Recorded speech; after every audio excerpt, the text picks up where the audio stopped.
O livro de Números, a partir do capítulo 22, narra que quando os filhos de Israel se acamparam nas campinas de Moabe, os moabitas tiveram muito medo e ficaram aterrorizados, pois Deus dissera: enviarei o meu terror diante de ti, confundindo a todo o povo onde entrares. Farei que todos os teus inimigos te voltem às costas. Êxodo, capítulo 23. Balaque, rei dos Moabitas, sabia que o povo de Israel tinha escapado do domínio do Egito e viu também que vencia todos os povos que contra ele se opunham. Então enviou mensageiros ao profeta Balaão para que viesse ter com ele e o ajudasse. Como sabia que esse profeta recebia revelações do Senhor e que o que ele falava se cumpria, mandou chamá-lo para que amaldiçoasse os filhos de Israel. Quando os mensageiros chegaram, Balaão consultou ao Senhor se deveria ir com eles e amaldiçoar os filhos de Israel. Mas o Senhor foi taxativo com Balaão ao dizer: não irás com eles, nem amaldiçoarás o povo, porque é povo abençoado. A contragosto, Balaão despediu os mensageiros de Balaque, dizendo: tornai à vossa terra, porque o Senhor recusa deixar-me ir convosco. Essa fala de Balaão demonstra a sua vontade de ir a Balaque, porque este lhe oferecera dinheiro e honra, e que somente não estava indo com eles, porque Deus não lhe permitiu. Na sequência, vemos que Balaque enviou príncipes em maior número e mais honrados do que os primeiros, para pedir que Balaão fosse ter com ele e amaldiçoasse o povo de Israel, prometendo mais uma vez riquezas e grande honra. Balaão, de novo, consultou o Senhor, o qual desta vez o permitiu acompanhar a comitiva com a condição de só falar o que Deus lhe dissesse. Balaão sabia que essa viagem não era da vontade de Deus, de modo que não deveria ter insistido e o consultado novamente. Mas estava tentado com a promessa de honra e de dinheiro.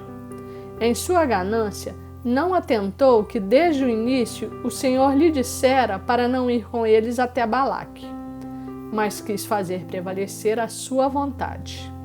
Aconteceu que, estando a caminho, o Senhor irou-se contra ele por ter aceitado ir com aqueles homens.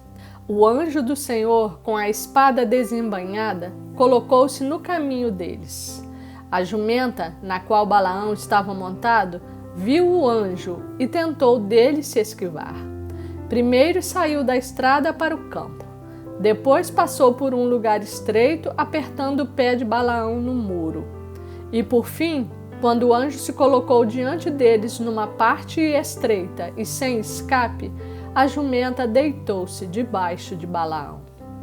Balaão estava irritadíssimo e espancou a jumenta com a vara todas as vezes em que ela fez estes desvios.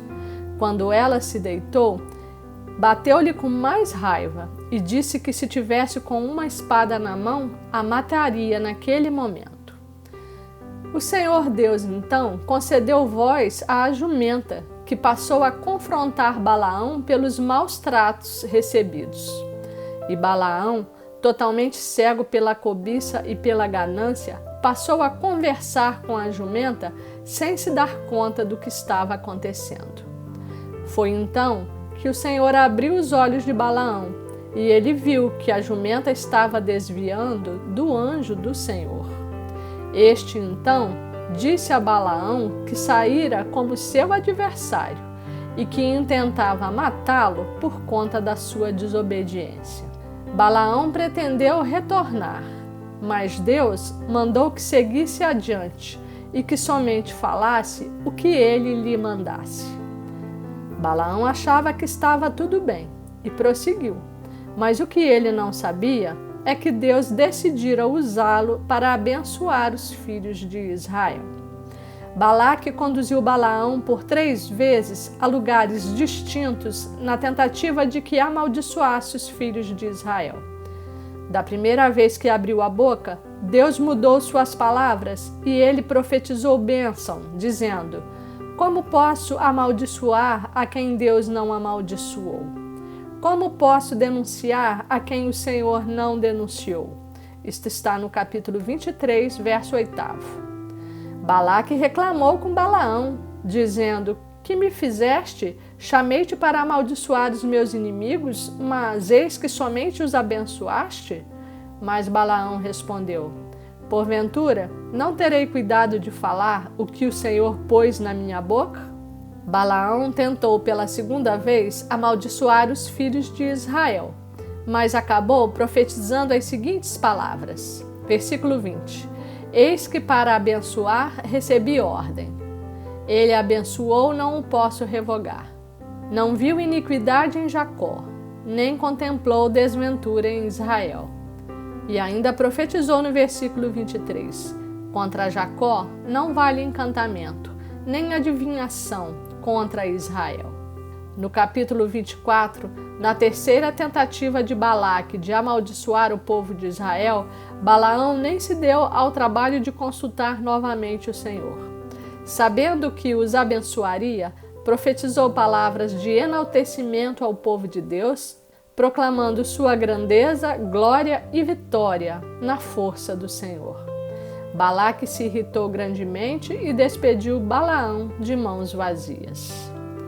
Muitas vezes, também nós queremos agir de acordo com os nossos propósitos e com os nossos desejos.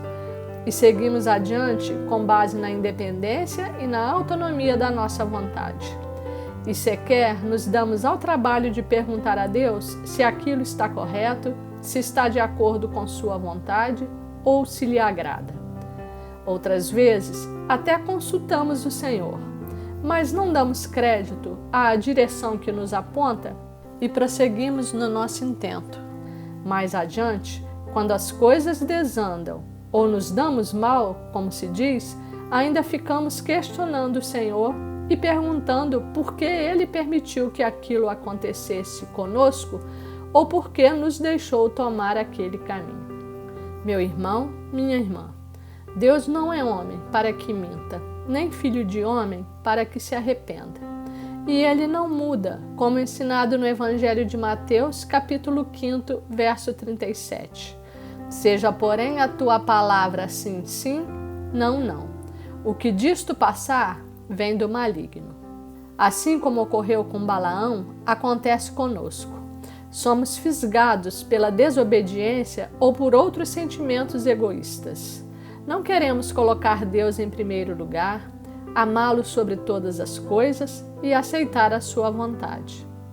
Queremos satisfazer nossos desejos e muitas vezes, diante de uma resposta contrária, ficamos insistindo com Deus na tentativa de obter aquela outra resposta que nos agrada. Na verdade, Deus não havia mudado de ideia em relação a Balaão, mas ele estava tão decidido a ir ter com Balaque que Deus deixou que fosse. Por isso, a ira de Deus veio contra ele. E devido à sua ganância, acabou passando vergonha e humilhação com Balaque, porque prevaleceu a vontade do Senhor. Também nós, quando agimos em teimosia e desobediência e não ouvimos a direção que vem de Deus, acabamos caindo em situações tormentosas e de sofrimento. E abrimos brecha, concedendo legalidade para que o maligno possa nos atacar. Hebreus capítulo 5, versículo 8, falando acerca de Jesus, nos ensina que, embora sendo filho, aprendeu a obediência pelas coisas que sofreu. E tendo sido aperfeiçoado, tornou-se o autor da salvação eterna para todos os que lhe obedecem. Se Jesus, mesmo não sendo pecador, vivenciou a obediência por meio do seu sofrimento, com muito mais razão devemos nós, pecadores, aprender a obediência com nossos erros e pelas dificuldades e sofrimentos por que passamos. Não sejamos como muitos que, diante dessa situação de sofrimento, ainda se recusam a aprender. Culpam a Deus e optam por continuar vivendo do seu jeito no deserto do sofrimento. Quando nos alinhamos ao Senhor Jesus, Nos comprometemos com Sua palavra em obediência, nos humilhamos debaixo das Suas potentes mãos e colocamos a nossa vontade debaixo da Sua vontade, o Espírito Santo vem em nosso auxílio e a Sua graça nos capacita para vencer o pecado. Então, não tenhamos medo do diabo. O sangue de Jesus Cristo nos cobre, nos guarda, nos protege. O mal não tem poder para nos tocar. E a palavra de Deus vai se cumprir em nós, pois se Ele prometeu, é fiel para cumprir. Se profetizou a bênção, ninguém as pode revogar. Por isso, nós também podemos proclamar que contra nós não vale encantamento, nem feitiçaria, nem adivinhação, e exclamar: que coisas maravilhosas nos tem feito, Senhor. Aleluia!